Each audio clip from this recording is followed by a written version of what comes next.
Kaixo guztioi, egunon, garringo diogu elkarrizketa bat zela Joderizeri, zemo zabiltzela. Kaixo, ondo, bai. Bueno, azteko galduko zugu gabe nungo azean.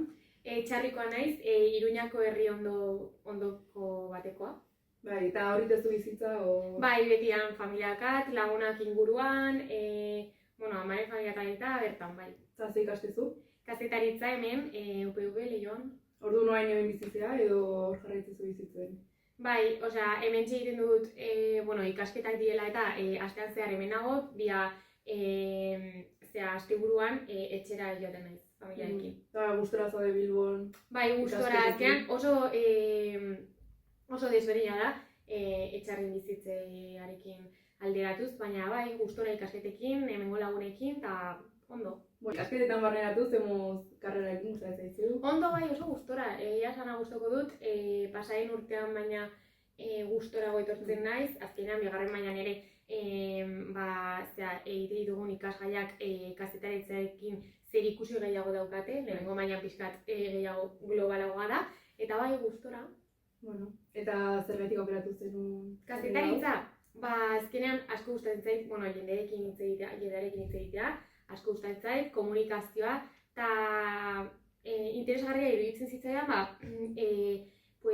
egunero ikusten dugun lan honetan, telebistan, egunkarietan, atzean zegoen lana nola egiten den jakitea, interesgarria iruditzen zait. Bueno, zure pertsonan pilo sartuz, Bai. Bazkazu zaletasunik, karreratik kanpo edo... Bai, asko gustoko dut tenisa, eta ere asko gustoko dut zaletan ibiltzea. Eta, lagunekin denbora pasatzea eta familiarekin hori, bai, noski.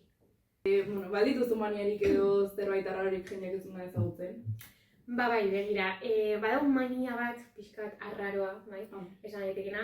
Eta da, nire etxean, ura edan behar dudanean, baina bakarrik nire etxean, egin behar ditut, tragatzen dudanean, egin behar ditut, bai edo bai, inparetan tragatu.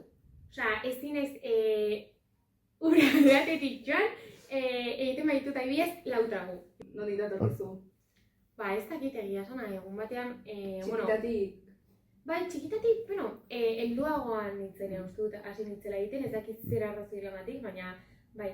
Osea, goza mundu guztia gustoko ditu zenbaki bikoitiak, eta niri koitiak gustatzen zaizkit, eta uste dut horregatik Bitxia. Bai, oso bitxia, bai. Eta bukatzeko nola ikustezu zure burua hemendik 5 urtetara? Hemendik 5 urtetara, ikasten, bai, uste dut ikasten jarretuko dudala. Ikasten? Bai. Kazetaritzain bez, baina ez kazetaritza galda, beste gauza batetan, espezialitatea baste bat edola. Oraindik ez dakat argi, oraindik bigarren mailan gaude, oraindik beste 2 urte geratzen dira. Baina bai, ikasi, gero, maite dian jendearen inguruan, eta hori. Bai, ez dakit, azkenean ez dakizu non egongo zaren, ez dakizu ez da non egongo zaren bihar, así que ez dakat argi, baina, bai, hurbil esan dezakegu. Mi esker zelai. Zuri.